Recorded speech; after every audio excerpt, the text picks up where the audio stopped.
नए आपराधिक कानूनों पर विशेष कार्यक्रम। इस कार्यक्रम के अंतर्गत प्रस्तुत है उत्तर प्रदेश के पुलिस महानिदेशक प्रशांत कुमार से खास बातचीत। वार्ताकार हैं आकाशवाणी संवाददाता शैलेंद्र शर्मा। देश भर में 1 जुलाई से नए आपराधिक कानून लागू होने जा रहे हैं। समय के हिसाब से देश में होने वाले अलग अलग तरह के अपराधों में सजा को ध्यान में रखते हुए मौजूदा कानूनों में कई बदलाव किए गए हैं। कई गंभीर अपराधों के मामले में नए आपराधिक कानूनों में विशेष प्रावधान किए गए हैं। ऐसे में सबके मन में सवाल है कि नए कानूनों में आखिर क्या अलग होगा, इनमें किन पहलुओं को प्राथमिकता दी गई है। नए कानूनों के आने से किसी अपराध में पुलिस की विवेचना और कार्यशैली में अब कैसे बदलाव आएंगे, आज इसी विषय पर बात करने के लिए हमारे साथ मौजूद हैं उत्तर प्रदेश के पुलिस महानिदेशक प्रशांत कुमार जी। सर, इस विशेष चर्चा में आपका स्वागत है। जी धन्यवाद। सर, समय की मांग को देखते हुए नए आपराधिक कानून लाए जा रहे हैं, इनमें आखिर किन बातों को प्राथमिकता दी गई है? जो हमारे नए कानून हैं, ये सबको विदित है कि 1 शताब्दी से भी अधिक पुराने कानून हैं।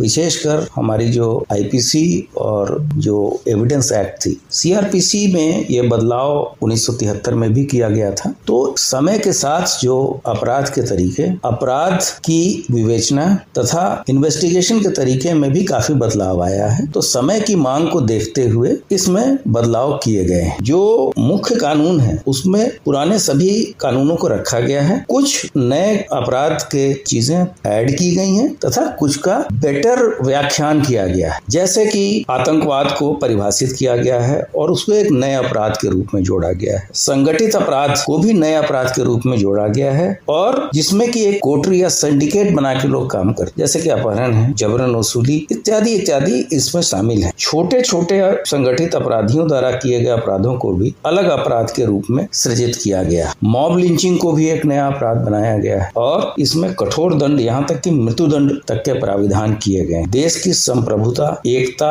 अखंडता को खतरे में जो डालने की चीजें हैं, ये चीजें पहले उतनी क्लियर नहीं थी, जिनको अब स्पष्ट रूप से प्राविधानों के तहत रखा गया है। पहले के कानूनों में आखिर ऐसी कौन सी खामियां थी जिन्हें नए आपराधिक कानूनों के जरिए दूर करने की कोशिश की गई? जो मूल भावना है, संसद में इस पे डिस्कशन हुआ तो ये बताया गया कि अब सजा की मूल भावना, सजा दिलाने की भावना नहीं, अब न्याय देने की भावना। दूसरा, पारदर्शिता लाने की कोशिश की गई। ये भी सुनिश्चित कराया गया है कि किसी भी व्यक्ति का, चाहे वो कंप्लेनेंट हो या एक्यूज्ड हो, किसी का उत्पीड़न ना हो। इसके लिए जैसे तमाम तरह की चीजें होती थी कि पुलिस के द्वारा उत्पीड़न, तो जितने नए प्राविधान इसमें ऐड किए गए हैं या जो प्रक्रियाएं तय की गई हैं, उसमें सबका वीडियो रिकॉर्डिंग होगा। अगर मौके पर पुलिस जाती है तो उसको वीडियो रिकॉर्डिंग दिखाना पड़ेगा, वो किस समय लिया गया, उस किस लोकेशन पे लिया गया, इन सब चीज की हैशटैग वैल्यू रखनी पड़ेगी। तो पुलिस के द्वारा जो पहले अधिकारों का दुरुपयोग किया जाता है, इसकी संभावनाओं को टोटली हटाया गया है। इसके लिए नई तकनीक का प्रयोग किया गया और ज्यादा से ज्यादा सजा के प्रतिशत को बढ़ाने के लिए इसमें फॉरेंसिक जो एविडेंसेस होते हैं उस पे भी बल दिया गया है। इसके साथ साथ जो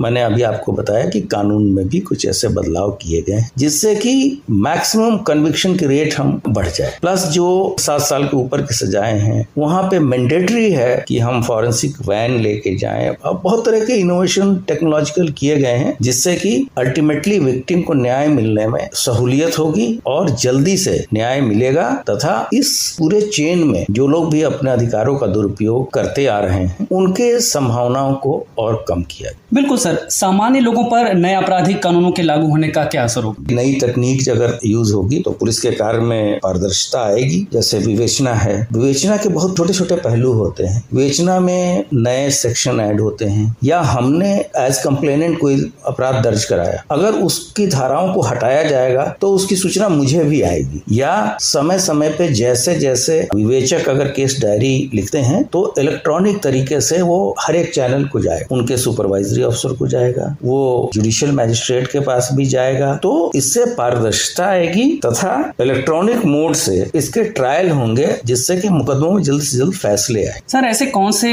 मुख्य अपराध हैं जिनमें सजा का प्रावधान अब बदल दिया गया है और कड़ी सजा सुनिश्चित की गई है? जैसे महिलाओं और बालकों के विरुद्ध जो अपराध होते रहे, जो पुराने हमारे आईपीसी थे उसमें संशोधन किया जाता था समय समय। अब है कि इन सभी चीजों की पूरी पूरी व्याख्या अभी से कर दी गई है। जैसे पॉक्सो एक्ट्स हैं, छोटे बच्चों के साथ यौन उत्पीड़न की बातें हैं, इन सभी चीजों के लिए कठोर दंड का प्राविधान किया गया है। इसके अलावा मॉब लिंचिंग है, संगठित अपराध है, आतंकवादी कृत्य है, इसमें आजीवन कारावास और मृत्यु दंड तक के भी प्राविधान किए गए हैं। मॉब लिंचिंग के मामले में पुलिस के लिए एक बड़ी चुनौती होती है। ये एक भीड़ के द्वारा किया गया अपराध होता है जिसमें आरोपी को चिन्हित करना काफी मुश्किल है। तो सर, मॉब लिंचिंग के अपराध से निपटने के लिए नए कानूनों में क्या प्रावधान किए गए हैं? मॉब लिंचिंग के केस में अगर 5 या उससे अधिक लोगों की भीड़ द्वारा किसी व्यक्ति की हत्या जाति, जन्म स्थान या भाषा आदि के कारण से की जाती है तो भीड़ के प्रत्येक सदस्य को मृत्युदंड या उम्र कैद के दंड से दंडित किए जाने का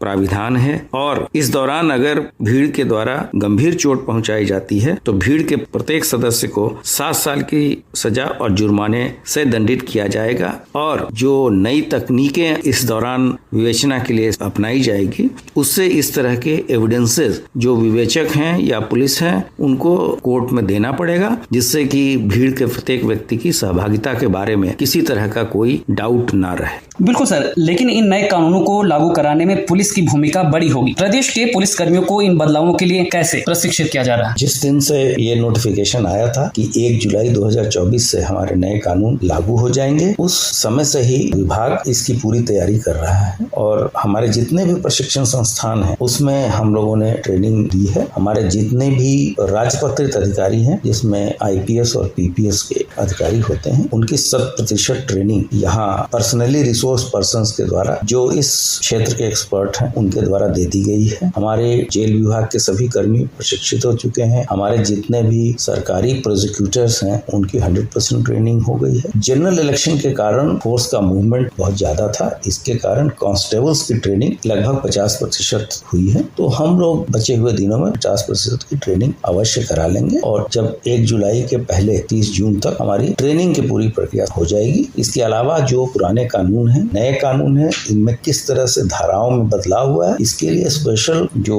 बुकलेट्स हम लोग ने बनाई वो हमने अपने सभी व्यक्तियों को पॉकेट डायरी के रूप में डिस्ट्रीब्यूट कर दिया है और BPRND के थ्रू इस तरह के ट्रेनिंग मॉड्यूल्स वीडियो फॉर्म में भी तैयार किए गए हैं जो हमारे यूपी पुलिस के वेबसाइट पे और पब्लिक प्लेटफॉर्म पे भी अवेलेबल है, जिससे कोई भी व्यक्ति जाके चीजों को देख रहा है। इसके साथ साथ हम लोग अधिवक्ताओं को भी ट्रेनिंग दे रहे हैं, हमारे प्रेस के रिपोर्टर्स को भी ट्रेनिंग दी जा रही है और आकाशवाणी और टीवी के माध्यम से भी हम लोगों को निर्देश किया गया कि हम अपनी तैयारियों के बारे में अधिक से अधिक प्रचार प्रसार करें, जिससे इन जब चीजें जमीन पर लाई जाएगी तो उस समय किसी तरह की कोई कंफ्यूजन की स्थिति न हो। सर, हम अक्सर देखते हैं कि अपराध के बाद न्याय मिलने में काफी लंबा समय लग जाता है, तो ऐसे में नए कानूनों में इसको लेकर क्या कुछ तय किया गया है? टेक्नोलॉजी के समावेश के कारण सभी चीजों की एक समय अवधि तय की गई कि कितने दिन में एक विवेचक को क्या क्या किया जाना है। अगर वो नहीं करता है तो अपने आप उनके सुपरवाइजरी लेवल पे इस तरह की चीजें जो गजेट्स उसके पास दिए जाएंगे उसका पॉपअप आएगा, मतलब उनको एक अलर्ट मिलेगा कि ये डिले हो रहा है। हमारा जो कंप्लेनेंट है वो भी इन चीजों को परसू कर सकता है। और जैसा मैंने बताया कि जैसे बलात्कार पीड़िता के बारे में 7 दिन के अंदर उनकी मेडिकल रिपोर्ट भेजना जाना मैंडेटरी है, तो जो हमारे डॉक्टर्स हैं ये लोग उनके लिए भी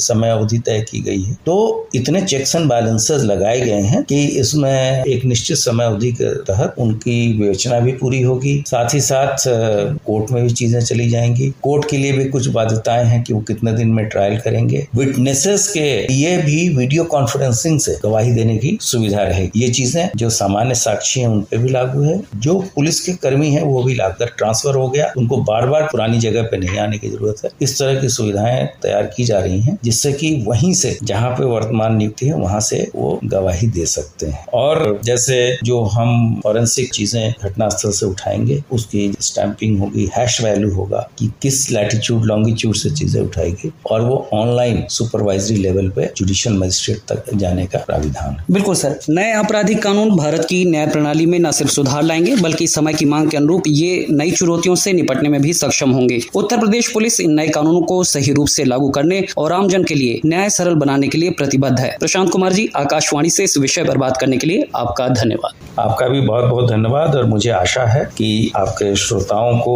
और भी तरीके से हम अपने विभिन्न स्तरों से रीजनल स्तर पे भी हम लोगों को इस संबंध में जागरूक करेंगे, ताकि आम जन को सरकार की भावना है कि त्वरित न्याय पीड़िता को दिलाया जाए, उसमें सहायता मिलेगी। अभी आप सुन रहे थे नए आपराधिक कानूनों पर विशेष कार्यक्रम के अंतर्गत उत्तर प्रदेश के पुलिस महानिदेशक प्रशांत कुमार से खास बातचीत। वार्ताकार थे आकाशवाणी संवाददाता शैलेंद्र शर्मा।